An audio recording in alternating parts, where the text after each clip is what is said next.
Hello everyone. Today I'll be speaking about malaria associated acute kidney injury, a topic that sits right at the intersection of infectious disease, critical care, and nephrology.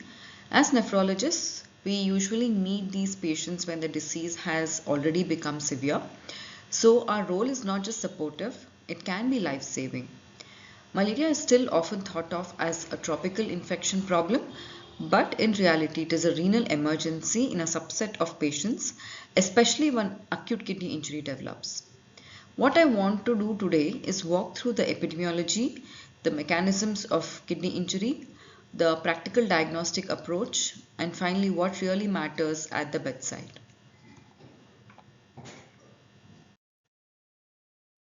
We all know malaria as a mosquito-borne infection transmitted by the female Anopheles mosquito.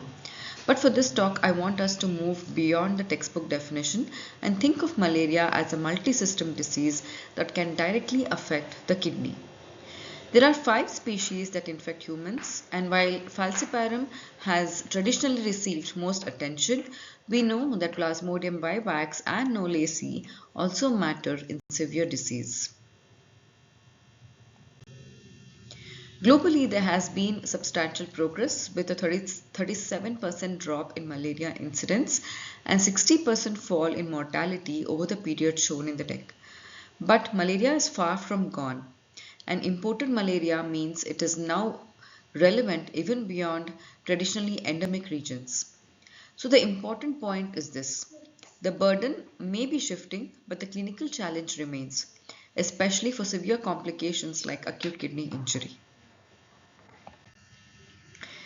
The epidemiology is not uniform across the world. Outside Africa, Plasmodium vivax accounts for more than half of cases, which is important for us in South Asia because many clinicians still underestimate vivax-related severe disease. Here we have the scale, 214 million global cases and 438,000 deaths in the year. So even before we talk about kidneys, we are dealing with a massive disease burden. And once acute kidney injury enters the picture, the prognostic implications become much worse. One of the key messages is that acute kidney injury in malaria is not rare. Across studies, the incidence ranges from 15% to 48% depending on the population, immunity, and severity of infection. Plasmodium falciparum remains the commonest species linked to acute kidney injury, but rising reports from India clearly tell us that vivax is no longer a benign footnote. This is where epidemiology becomes clinically interesting. In hyperendemic settings, naturally acquired immunity seems to protect against severe renal involvement, which is why children in some African cohorts had surprisingly low rates of acute renal failure. But in India and other parts of Asia, the burden is more visible, and the reported incidence varies widely across age groups and settings. So when I see malaria patient here, I do not assume the kidneys are safe just because the species is not falciparum. I won't spend too long on the parasite life cycle, but it matters because the erythrocytic phase is where most of the clinically important damage happens. That is the phase linked to hemolysis, endothelial interaction, microvascular dysfunction, and organ injury. The pre-erythrocytic phase sets up the infection, but the erythrocytic phase drives the symptomatic disease we see in the hospital. For nephrologists, that is the phase we care most about because that is where the cascade towards acute kidney injury begins. This is a reminder that parasite biology influences clinical phenotype. Plasmodium falciparum uses PFRH5 and Besicin, whereas Plasmodium vivax classically uses the Duffy antigen pathway. Why is this interesting? Because the old biological assumptions about vivax are being challenged, including reports in Duffy negative populations. That partly explains why we need to update our clinical thinking too. Acute kidney injury in malaria is not due to one single mechanism. It is a result of hemorrhagical changes, inflammatory responses, and humoral pathways all acting together. This is important because it explains why giving fluids alone or correcting one parameter rarely solves the problem. In falciparum malaria, the classic triad is cytoadherence, rosetting, and agglutination. Together, they interfere with the microcirculation and promote tissue hypoxia. As nephrologists, we should picture this as a kidney trying to function in a hostile microvascular environment, not just in a volume depleted patient.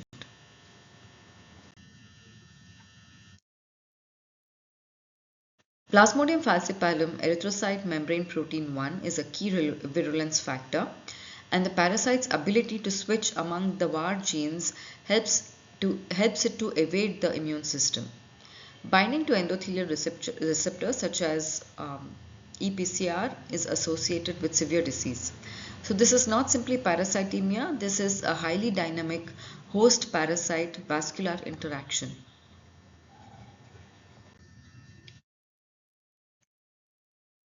This is a very interesting nuance. Malaria acute kidney injury nuance. Although infected erythrocytes are increased in renal vasculature in acute kidney injury, actual sequestration in kidney tissues appears to be much less striking than in the brain. So renal injury is probably not just a story of the kidney being packed with parasites. The contribution of cytoadherence may be real, but perhaps more marginal than we once thought. Here we have one of the most important modern messages that Vivax is not benign. We increasingly recognize Vivax associated acute kidney injury, acute respiratory distress syndrome, severe anemia, and severe thrombotic microangiopathy like picture. In India especially, this has major practical importance because Vivax is common and often initially underestimated. Plasmodium knowlesi is still less familiar to many clinicians, but it deserves attention. Its surface antigens share functional similarities with falciparum virulent systems, and the pathological implications are still being worked out. So this is a reminder that severe malaria is broader than falciparum alone. The immune response is both protective and harmful. Cytokines such as TNF alpha, interferon gamma, interleukins, along with oxidative stress and complement activation, everything gets activated here. In simple terms, the kidney is being hit from both sides, impaired perfusion and inflammatory injury. Here is a bedside relevant information. Reduced renal perfusion is a major contributor to acute kidney injury driven by vasodilation, poor intake, fluid loss, and altered hemodynamics. But the important caveat is that reduced perfusion does not automatically mean aggressive fluid loading is the only answer available. Histologically, acute tubular necrosis is the most consistent finding, and that fits well with what we see clinically. But the spectrum is broader: interstitial nephritis, glomerular changes, and even cortical necrosis in prolonged oligoanuria. So if a patient is not recovering as expected, it is worth remembering that the pathology may not be a single clean ATN picture. The kidney lesion can also show an immunological component with IgM and C3 positivity and electron-dense deposits reported in some studies. Rare associations such as IgA nephropathy, thrombotic microangiopathy, and HUS have also been described. That makes malaria-associated kidney disease more heterogeneous than many of us assume. KDIGO is a better framework to define acute kidney injury. The WHO definition using creatinine above 3 is simply too late and misses milder but clinically meaningful acute kidney injury. As nephrologists, we should be the ones pushing teams to recognize AKI early, not only when creatinine becomes dramatically abnormal. AKI in malaria may present as part of multi-organ dysfunction or sometimes as a more prominent renal syndrome with oliguria, hyperkalemia, and acidosis. Importantly, AKI can be present at diagnosis or can become apparent later, even when parasites are no longer easily detectable. That is why serial kidney function monitoring is essential in severe malaria. Proteinuria is common, usually modest, and can be glomerular or tubular in origin. Oliguria is frequent, but non-oliguric AKI is increasingly recognized. So normal urine output should not reassure us too much. I like this slide because it reminds us not to wait for classic oliguric renal failure before acting upon. The electrolyte picture is often very messy. Hyponatremia is common, hyperkalemia is dangerous, and may push us towards renal replacement therapy. Lactic acidosis is a marker of severe disease.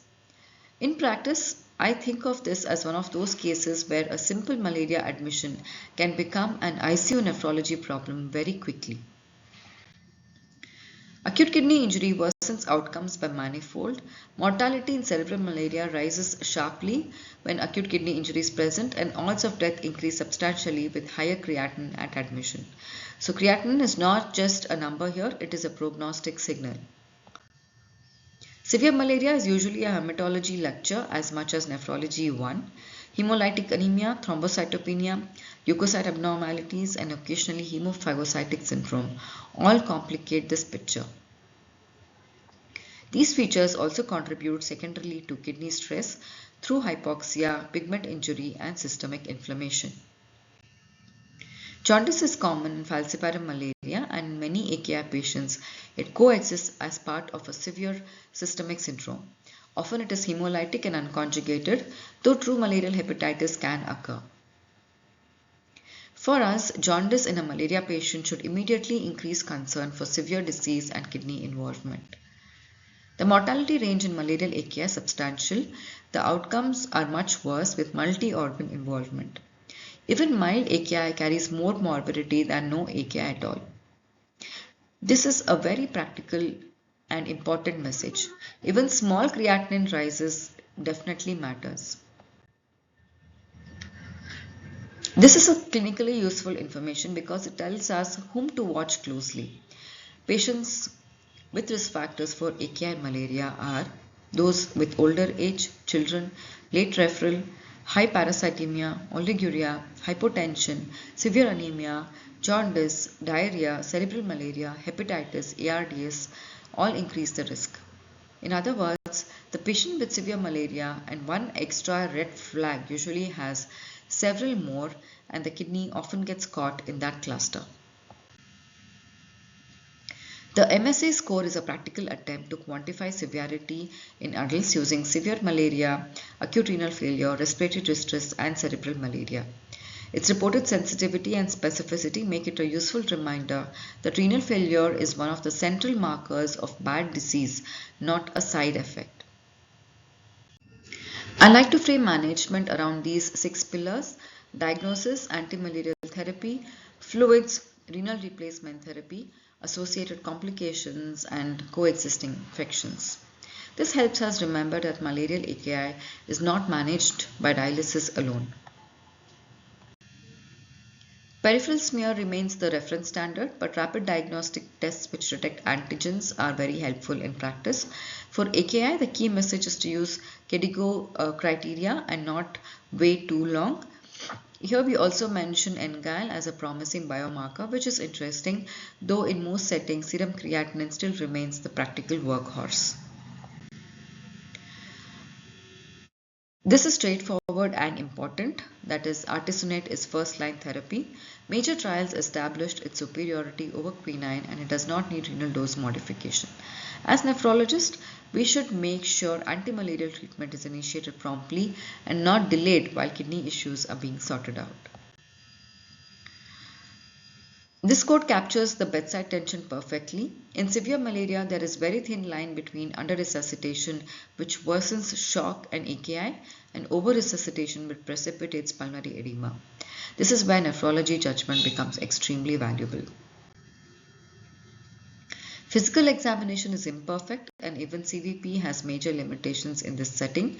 So we need a more thoughtful composite bedside assessment, that is JVP, perfusion, skin turgor, venous filling, and careful urine output monitoring. There's no magic number here, it is repeated reassessment that matters. So we should avoid refluxive fluid overloading or fluid loading. The main problem is microvascular, and giving more fluid does not necessarily correct that defect. At the same time, adults with severe malaria often already have acceptable cardiac output, so excess fluid may simply end up in the lungs. That is why maintenance rate fluids are generally preferred. The FEAST trial changed the conversation in a major way. Fluid boluses increased mortality in children with severe infection, including malaria, and current guidance advises against routine crystalloid or colloid bolus in severe malaria. This is one of those rare moments where doing less fluid is actually the safer evidence-based option. Indications are familiar to all of us: uremic symptoms, symptomatic volume overload, severe metabolic acidosis, and severe hyperkalemia. What matters is not to postpone renal replacement therapy too long in a deteriorating patient. In malarial AKI, timely renal replacement therapy can clearly reduce mortality. Although hemofiltration outperformed peritoneal dialysis in one study, well-performed acute PD can still achieve outcomes comparable to hemodialysis. And in India, it may be the most realistic first option where hemodialysis access is limited. So the practical message is, do not reject peritoneal dialysis just because it is not glamorous. Use the modality that can be started early and delivered promptly. We have some practical details here. Target adequacy, typical duration of acute PD, and stopping when urine output improves beyond the threshold shown. Importantly, quinine and artesunate do not require dose modification even on dialysis. And once patients enter the diuretic phase, we all know the next trap: fluid and electrolyte imbalance in the recovery period.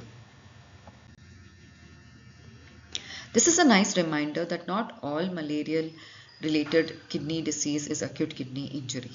Plasmodium malariae can cause chronic immune complex glomerulopathy presenting as nephrotic syndrome, classically called quartan malarial nephropathy. So malaria can injure the kidney in both acute and chronic ways.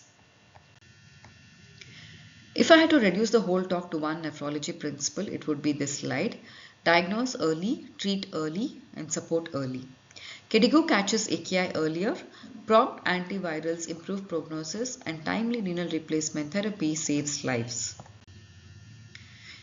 I want to pause again on Vivax because many of us were trained to think of it as the milder malaria. That is no longer a safe assumption. Vivax can be associated with AKI, ARDS, thrombotic microangiopathy, and HUS-like syndromes, and the rise in Indian cases makes this especially relevant in our practice.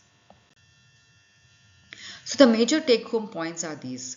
AKI occurs in 15 to 48% of malaria cases in reported studies. Vivax is not benign.